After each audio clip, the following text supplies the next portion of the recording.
Bonjour à tous et bienvenue dans cette nouvelle vidéo. Nous sommes très heureux de vous retrouver aujourd'hui pour discuter un petit peu avec vous au sujet d'une catégorie de vidéos qu'on avait commencé un petit peu à vous faire il y a maintenant quelques semaines, puisque vous vous souvenez qu'il y a quelques mois, vous avez fait une vidéo pour savoir ce qu'il serait advenu de Poudlard en cas de victoire de Lord Voldemort dans les événements de Harry Potter et les reliques de la mort. Alors, nous avions pu réaliser cette vidéo en nous basant sur le scénario imaginé par J.K. Rowling dans Harry Potter et l'Enfant Maudit lorsque Albus Severus Potter et Scorpius Malfoy se baladent dans le temps et bouleversent évidemment tout un tas d'événements. Vous avez été extrêmement nombreux à nous demander dans les commentaires ce qui serait advenu dans le monde, on va dire plus vaste, que Poudlard. C'est donc sur ce sujet que nous avons décidé de disserter aujourd'hui. Alors évidemment, cette vidéo, elle est un peu exploratoire dans la mesure où nous ne disposons finalement quasiment que d'aucune base documentaire sur le sujet. Cependant, nous bénéficions quand même de quelques sources ou de quelques indications qui peuvent nous laisser, on va dire, quelques petits indices à droite à gauche pour tenter de lever le voile sur le devenir du monde magique en cas de victoire de Lord Voldemort. Tout d'abord, il convient de se remettre un peu en tête le contexte dans lequel nous évoluons. Les romans de Harry Potter ont permis de comprendre que le monde magique ne se limitait pas au monde magique britannique. La saga cinématographique des Animaux Fantastiques a astucieusement permis de préciser un petit peu tout cela et notamment de nous montrer le fonctionnement des institutions internationales du monde des sorciers. Avant de développer plus en avant le contenu de notre vidéo, il est quand même important de se pencher en effet sur la Confédération internationale des mages et sorciers que nous découvrons visuellement pour la première fois dans le premier volet des Animaux Fantastiques. Vous vous souvenez effectivement qu'à cette époque-là, le grand sujet de la communauté magique internationale, et c'est évidemment normal, c'est la lutte contre finalement Gellert Grindelwald et donc la traque qui concerne évidemment ce personnage. Réuni au sein du MACUSA, le congrès magique des États-Unis d'Amérique, par sa présidente Seraphina Picquery, on sait que la réunion sera, on va dire, interrompue par l'arrivée de l'aurore déchue, Tina Goldstein, sous le regard de dirigeants absolument médusés, de nombreux chefs de gouvernement également, et elle va, on le sait, évoquer les événements survenus lors d'une soirée électorale impliquant une créature magique a priori. Mais c'est principalement dans les secrets de Dumbledore que nous allons en découvrir un petit peu plus sur cette institution. Présidée par le ministre allemand Anton Vogel en fin de mandat, la Confédération internationale des mages et sorciers doit procéder à l'élection de son nouveau président dans un contexte pour le coup très particulier qui est celui de la montée de Grindelwald vers le pouvoir. Les événements de Paris ont laissé des traces et ont marqué les esprits dans un sens comme dans l'autre. Malgré des enquêtes ouvertes ainsi que des mandats d'arrêt placardés dans le monde entier, la communauté internationale du monde magique semble bien loin de se préoccuper, on va dire vraiment d'agir concrètement contre Gellert Grindelwald. Et on peut effectivement remarquer que Grindelwald semble totalement invisible tout en étant à la fois partout, ce qui demeure pour le coup quelque chose d'assez étonnant, quoique vous allez comprendre pourquoi. En réalité, on va découvrir que Anton Vogel est de mèche avec Gellert Grindelwald et va ainsi donc le gracier et clôturer toutes les enquêtes qui évidemment n'ont jamais abouti à quoi que ce soit. Et le fait de clôturer les enquêtes va ouvrir ainsi la voie à une candidature de Gellert Grindelwald à la tête de cette même Confédération internationale des mages et sorciers. Par ce geste, Vogel démontre la vacuité de l'institution qu'il préside et son incapacité totale à juguler le problème. Il faut y voir d'ailleurs un parallèle avec une institution internationale du monde des Moldus qui a connu dans ces années-là effectivement le même phénomène de discrédit.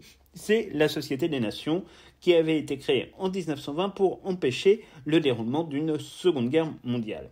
On sait à quel point elle sera évidemment un échec cuisant. L'ONU prendra évidemment la suite avec tout autant d'utilité, vous le savez bien. Pour en revenir au monde magique, on est donc sur une institution dont on va dire que la crédibilité est quand même bien amochée. Les événements survenus au bout de temps n'auront probablement, on va se le dire entre nous, rien amélioré tant les supporters de Grindelwald semblaient nombreux. Les soupçons jetés sur l'élection d'une Vicencia Santos réduite à être finalement, on va dire, un second choix, va même probablement mener vers une légitimité quand même très très affaiblie de cette institution. Rappelons que le but premier de l'institution de la Confédération internationale des mages et des sorciers est quand même d'assurer la mise en application et le respect intégral du Code international du secret magique qui est censé protéger aussi bien le monde des sorciers que le monde des moldus. Pour en finir avec le contexte, on sait que notre Albus Dumbledore préféré prendra la tête de la Confédération magique entre 1995 et a priori 1995. Ces dates sont soumises quand même à certaines cautions, car si l'on connaît le moment où prend fin la fonction de Dumbledore, le début de son mandat semble quand même, en tout cas la date de début de son mandat, semble un petit peu plus floue. Alors, vous allez nous dire, mais que se passe-t-il à la Confédération internationale des mages et sorciers lors de la première guerre du monde des sorciers, qui s'étend quand même sur une temporalité pour le coup très longue et même plus longue que la seconde? Alors, c'est une très bonne question et elle va nous permettre en fait d'aborder directement le sujet de notre vidéo. Ce qu'il faut bien comprendre, c'est que Voldemort, au début tout du moins de la première guerre du monde des sorciers, n'était, on va dire, qu'un problème purement britannique. La grande majorité des exactions commises par Lord Voldemort relevaient de la juridiction et donc, on va dire, de l'intervention du ministère de la magie britannique. Malgré les atrocités commises par Voldemort, par ses mange-morts, la communauté magique internationale n'était pas impliquée outre mesure. Le sujet devait naturellement être, on va dire, suivi avec peut-être un petit peu d'insistance, mais ne constituait pas une source suffisante d'inquiétude pour nécessiter, on va dire, une intervention globale de la part de la communauté magique internationale.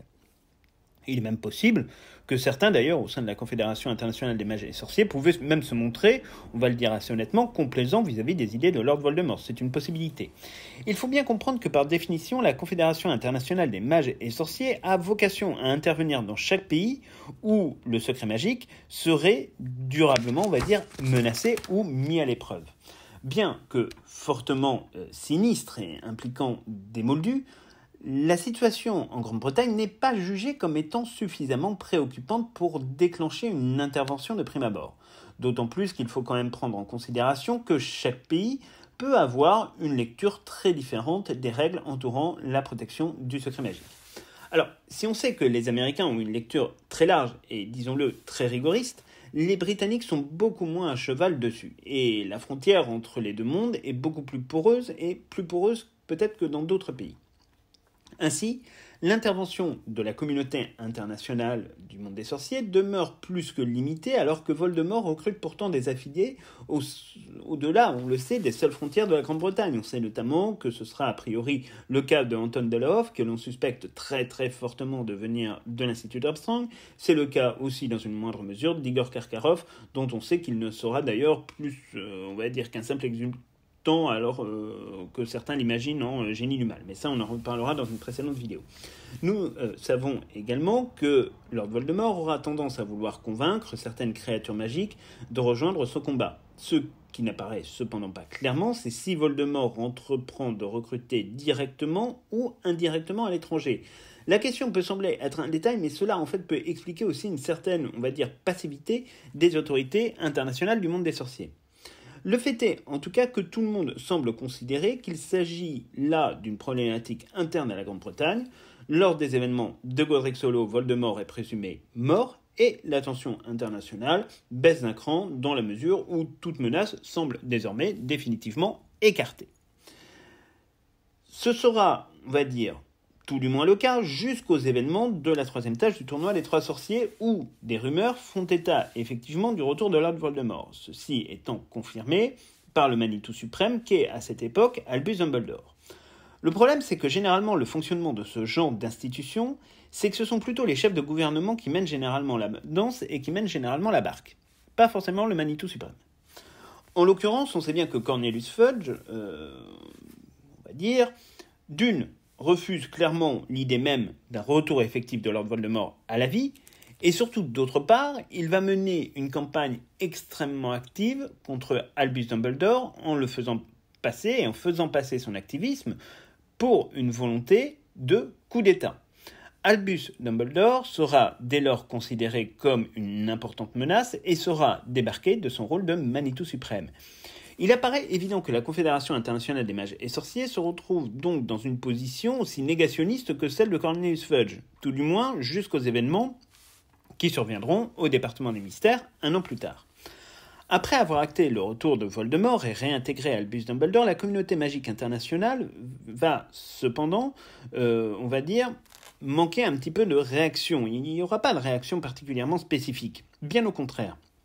Elle va même faire preuve, encore une fois, d'une volonté, on va dire d'un activisme particulièrement amoindri, voire inexistant. Et là, pour le coup, c'est quand même une réalité qui est assez étonnante. Rien ne sera non plus d'ailleurs mis en œuvre lorsque le ministre de la Magie, Rufus Scrimgeour, sera assassiné et remplacé par Pius Technis, qui n'est qu'une simple marionnette du pouvoir sous le sortilège Imperium. Là aussi, et c'est un étonnement, il faut le reconnaître, mais durant l'ensemble des événements qui se déroulent dans les Reliques de la Mort, les sorciers de Grande-Bretagne seront laissés seuls face à l'adversité. Ça, il faut bien l'avoir en tête.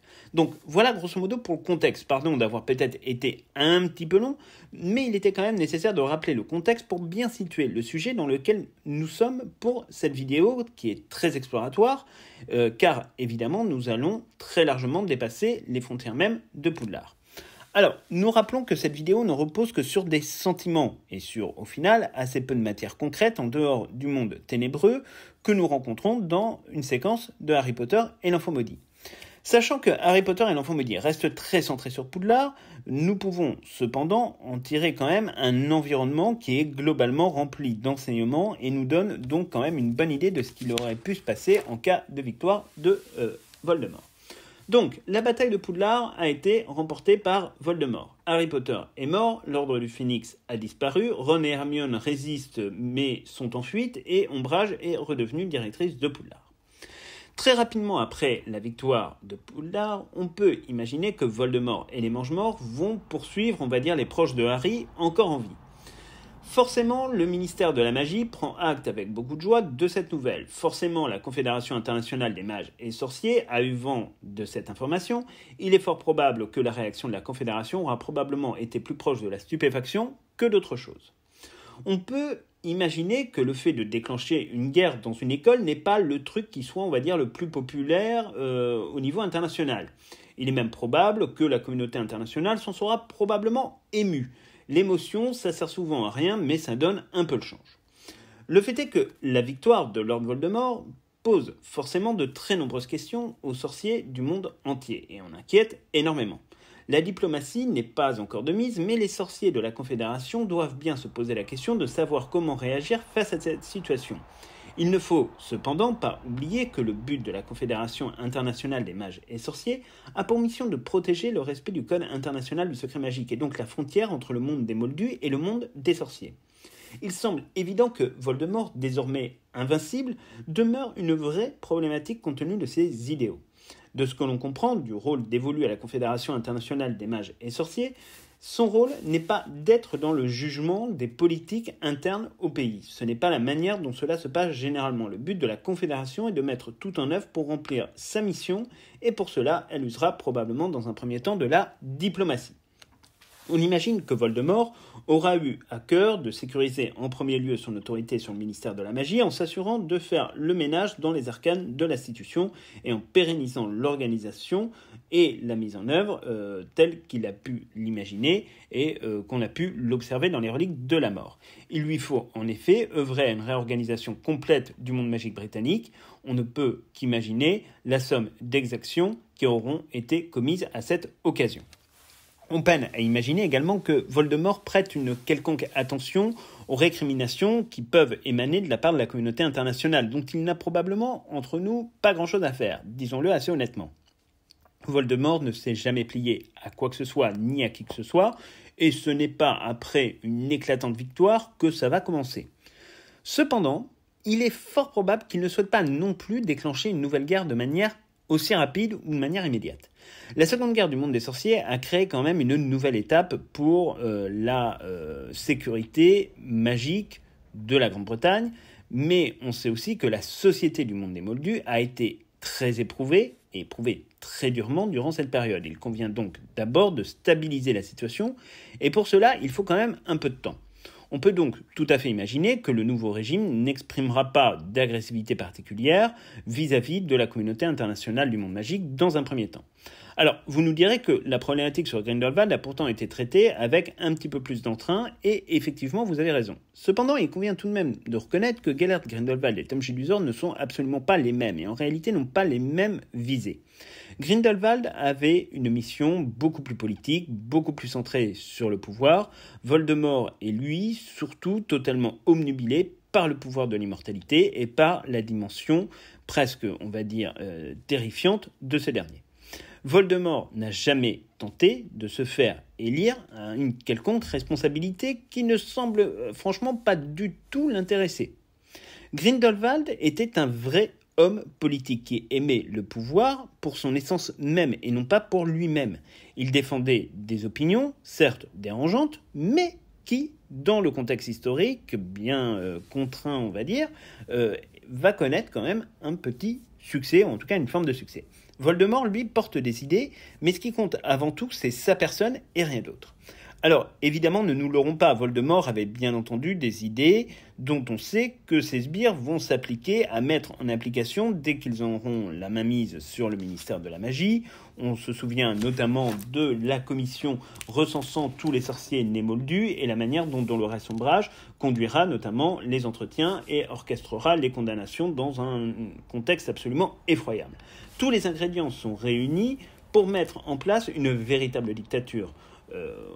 On sait d'ailleurs que 19 ans après la bataille de Poudlard, une gestuelle même très particulière sera mise en place, singeant en cela le salut nazi, tout en ayant, on va dire, une connotation très intéressante dans la gestuelle des poignets. Le Heil Hitler nazi sera même, on va dire, remplacé par la phrase « Pour Voldemort, brave et fort » qui viendra ponctuer chaque fin de conversation.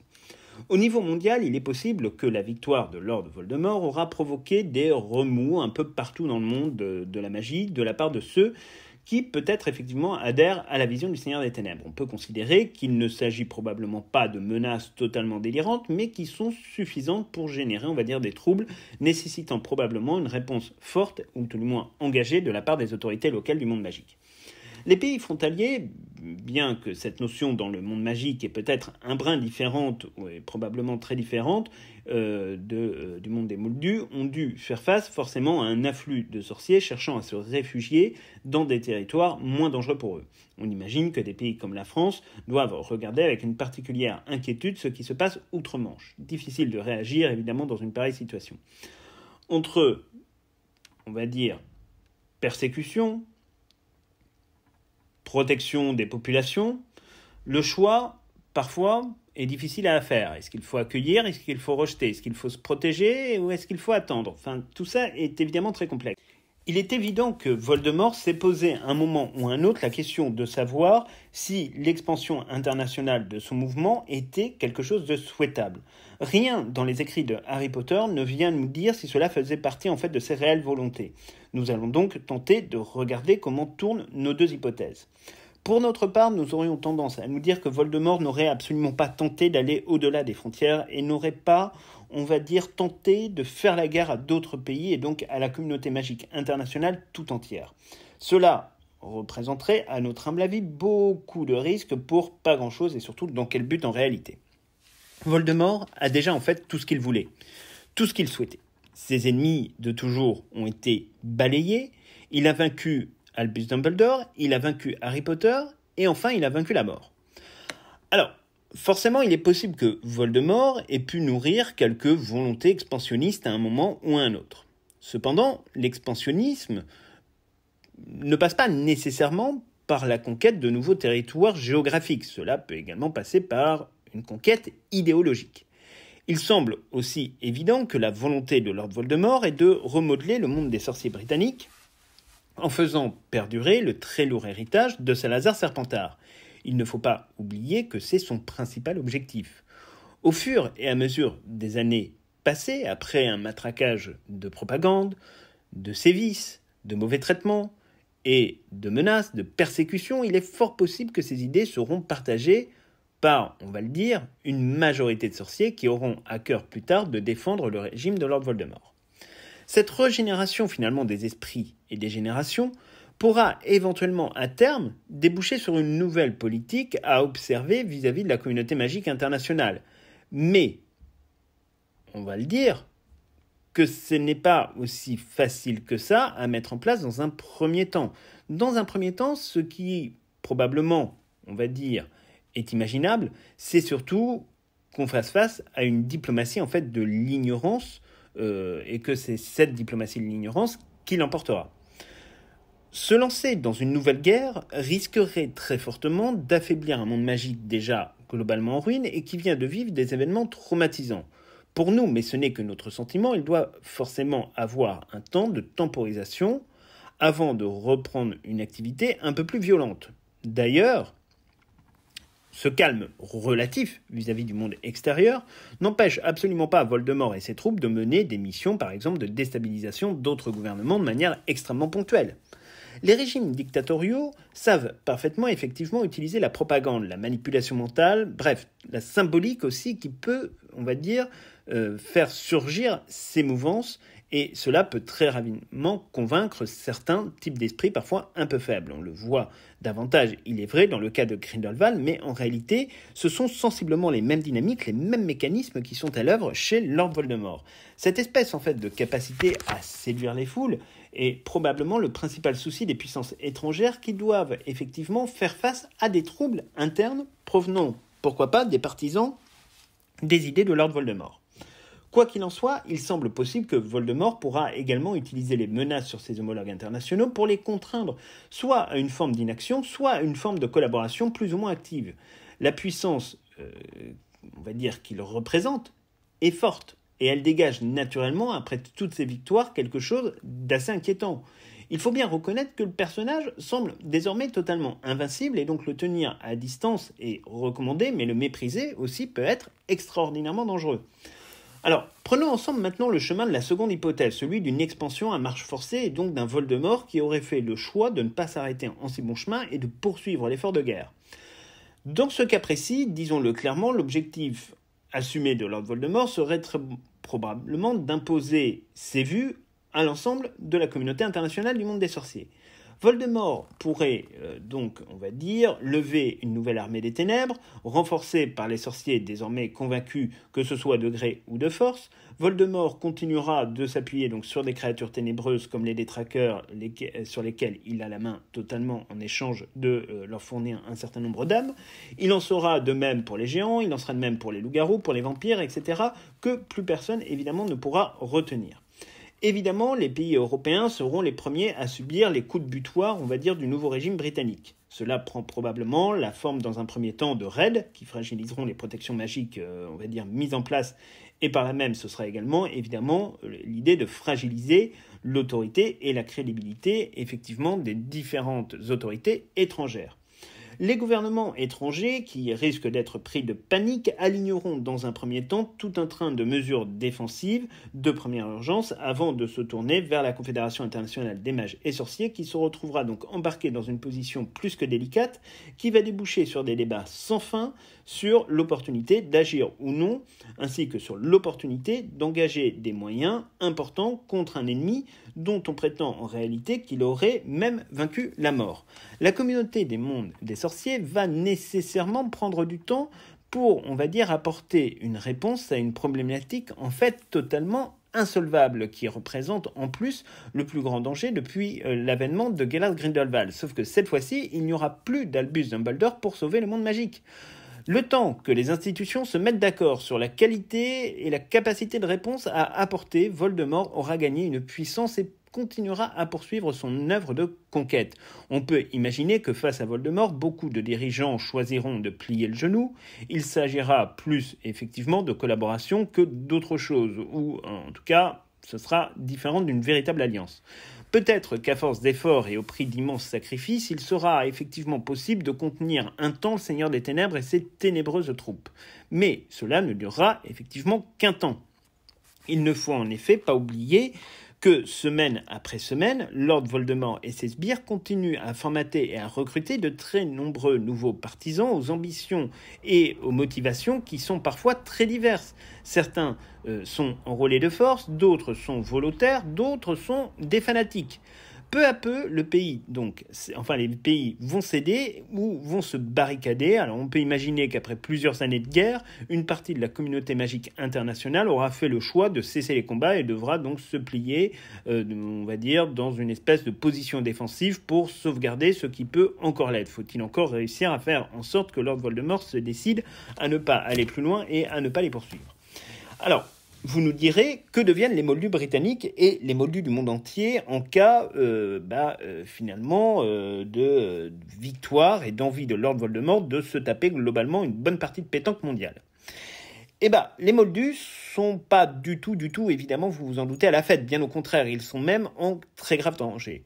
Débutons peut-être par les premiers concernés, à savoir les moldus britanniques. Évidemment, ils ne sont pas du tout à la fête. Dans le suivi immédiat de la bataille de Poudlard, on imagine que les autorités du monde des moldus font face à une vague immense de meurtres et de disparitions inquiétantes dans des proportions qui dépassent de très loin tout ce qui a pu être observé sur les 3 dernières années. Évidemment, en dehors du Premier ministre moldu, personne ne peut comprendre véritablement ce qu'il se passe. Il est bien difficile d'expliquer exactement, la cause de tous ces drames et de certaines catastrophes qui se déroulent en cascade. Il n'est pas non plus tout à fait évident de savoir véritablement comment peut réagir finalement le Premier ministre moldu face à ça. Il n'est a priori plus protégé forcément par Kingsley Shacklebolt depuis un petit moment, et il est tout à fait probable qu'il sera désormais soumis au sortilège de l'Imperium, en tout cas à un moment ou à un autre de l'histoire. Le pouvoir politique, et c'est un classique dans les œuvres de J.K. Rowling, se révèle forcément très faible face à des événements qu'il doit chercher à expliquer par tous les moyens possibles sans fragiliser leur position. Voldemort et ses mange-morts ne rencontrent probablement aucune barrière ni aucune résistance de la part des moldus. Ce qui semble pour le coup assez certain, c'est que le Seigneur des Ténèbres et ses sbires vont continuer pendant un moment à traquer la famille Dursley. D'Harry Potter, il ne doit évidemment rien rester, y compris, on va dire, le pire. On ignore à quel point l'Ordre du Phénix aura réussi à dissimuler les Dursley, mais on peut être à peu près sûr que c'est eux qui vont manger les premiers.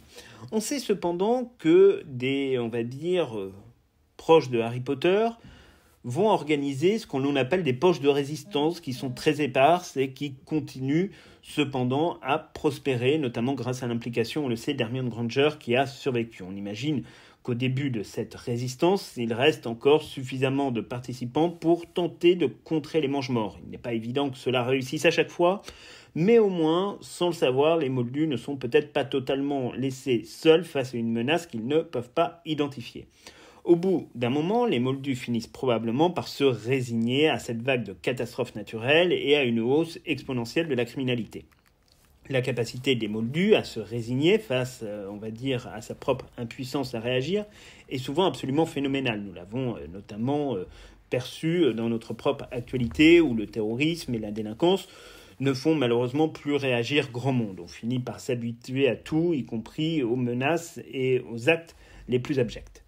Au fur et à mesure des années, cependant, la résistance des sorciers va aller malheureusement en s'amenuisant. On sait que 19 ans après la bataille de Poudlard, la résistance est même réduite à bien peu de choses et ne semble pas avoir avancé d'un pouce pour mettre un terme au règne de Lord Voldemort qui aura d'ailleurs eu le temps de créer de nouvelles abominations, probablement de nouveaux Horcruxes. Autant dire que la perspective pour les moldus est quand même assez peu réjouissante. On peut imaginer que certains moldus sont réduits en esclavage, d'autres servent de chair fraîche pour tout un tas de créatures plus ténébreuses les unes que les autres, et notamment pour les détraqueurs. On peut imaginer que certains sont enlevés pour des actes de cruauté et de barbarie totalement insupportables. On peut imaginer que beaucoup sont assassinés juste pour le plaisir de quelques détraqués un brin psychotiques, pour ne pas dire plus. Bref, dans une telle situation, personne n'est désormais à l'abri. Alors, vous nous direz qu'il faut quand même bien identifier et donner une raison aux moldus pour justifier tout, ces sombres événements. La capacité des politiques, à inventer des excuses pour justifier ses propres faiblesses et ses propres incapacités est totalement légendaire. On pourra mettre notamment tout cela sur le dos du réchauffement climatique, sur une montée de la violence structurelle au sens où effectivement c'est dans la société qu'est inscrite cette violence. On pourra mettre ça sur le dos d'une pandémie, sur le dos d'une crise économique. Bref, on imagine assez facilement que les moldus peuvent entendre par-ci, par-là un certain nombre de bonnes excuses. On a l'habitude de l'entendre nous aussi. Bref, dans le reste du monde, la situation n'est évidemment pas forcément aussi dramatique que celle qui se déroule en Grande-Bretagne. Elle n'en reste pas moins évidemment périlleuse. Comme on vous le disait précédemment, la mort de Harry Potter et l'implacable victoire de Lord Voldemort aura fait, on va dire, des émules et aura, on va dire, malheureusement, assez mal inspiré de nombreux sorciers du monde magique qui se livreront de manière plus ou moins éparse à des exactions qui seront certes moindres qu'en Grande-Bretagne et peut-être gérées plus ou moins sérieusement par les autorités magiques locales, mais qui malheureusement existeront. Évidemment, au cas où Voldemort ne se contenterait pas de la Grande-Bretagne, la guerre qui se jouerait entre les sorciers ferait de très nombreux dégâts, évidemment collatéraux, vous l'imaginez bien, dont les moldus seraient en réalité les premières victimes, cela va évidemment sans dire. Au fur et à mesure de l'expansion du conflit, il est possible que des déplacements de population extrêmement vastes auront lieu pour fuir les zones les plus dangereuses où il se passe le plus de choses. Les gouvernements du monde magique et la communauté internationale des mages et sorciers réussiraient-ils à contenir le tout-puissant mage noir? Ça demeure possible. On continue cependant quand même de penser de manière assez évidente que la communauté magique internationale préférera traiter la problématique Voldemort par, on va dire, le prisme de la diplomatie plutôt que par le prisme de la réponse armée qui présente en fait davantage de risques. En somme, ce que l'on peut retenir de cette vidéo un petit peu longue, c'est surtout que la victoire en fait de Lord Voldemort à la bataille de Poudlard aurait finalement représenté l'aboutissement de ses plans et de ses désirs les plus ténébreux. En l'occurrence, les répercussions de cette victoire seraient tellement immenses qu'il semble quand même difficile que Lord Voldemort puisse être mis en échec à un moment ou à un autre. La bataille de Poudlard est devenue finalement le moment charnière et fondateur en fait désormais de l'histoire du monde magique. C'était le moment où tout pouvait basculer d'un côté ou de l'autre et on ne peut pas véritablement dire autre chose qu'il s'agissait en fait d'une bataille presque aux dimensions bibliques qui symbolisait totalement la lutte contre le bien et le mal. Alors, bon, si on veut se rassurer, heureusement, tout est bien qui finit bien et le monde magique n'aura pas à subir cette ténébreuse vision qui est effectivement absolument affolante, mais qui effectivement quand même peut exister et qu'il faut en fait avoir véritablement à l'esprit. Nous, ça nous intéressait vraiment de disserter là-dessus. Donc, en somme, quelque part, la victoire de Lord Voldemort, elle peut donner, pour résumer cette vidéo, deux situations. C'est-à-dire que d'un côté, vous avez le risque où effectivement la communauté internationale du monde des sorciers risque de privilégier la diplomatie et donc de plier le genou à un moment donné. Et puis l'autre option qui est évidemment la guerre totale. Et ça, la guerre totale, là pour le coup, on ne sait pas trop bien ce que ça fabrique. Et surtout, même si Voldemort apparaît comme étant extrêmement puissant, il ne faut pas oublier que ses troupes sont quand même forcément impacté par la situation, on va dire en Grande-Bretagne. On sait que la bataille de Poudlard aura fait des morts des deux côtés. Il aura perdu un certain nombre de lieutenants dans cette bataille. Donc, bon, on peut imaginer quand même qu'il faudra un petit temps. Hein. Tout ne va pas se passer de manière aussi rapide que cela aurait pu se passer ou que cela se passera uniquement sur la situation de la Grande-Bretagne. Le fait est que, évidemment, là, ça crée des problématiques qui sont très très compliquées et que les premières victimes, entre guillemets, qui vont trinquer, c'est forcément, au-delà des sorciers, le monde des moldus qui évidemment sera l'une des cibles privilégiées de Lord Voldemort. Donc voilà grosso modo ce qu'on pouvait vous dire sur cette vidéo. Dites-nous vous ce que vous en pensez. Qu'est-ce que vous auriez imaginé comme avenir pour la communauté internationale du monde magique en cas de victoire de Lord Voldemort? Dites-nous un petit peu tout ça dans les commentaires. Et si vous voulez qu'on continue à explorer comme ça un petit peu des scénarios alternatifs qui auraient pu se passer en fonction de certains changements dans, on va dire, le déroulement des événements de Harry Potter, n'hésitez pas à nous les suggérer en commentaire. Ça nous fait toujours plaisir de voir que vous nous suggérez parfois des vidéos. Celle-ci, vous nous l'avez beaucoup demandé, donc on est heureux de pouvoir vous la fournir. Donc c'est tout pour cette vidéo. On espère vraiment qu'elle vous aura plu. N'hésitez pas à nous laisser un petit pouce bleu qui nous encourage évidemment toujours à produire de contenu et à vous abonner à notre chaîne si ce n'est pas déjà fait. Donc on vous souhaite à tous et à toutes une très bonne semaine et on se retrouve donc très bientôt pour plein de nouvelles aventures.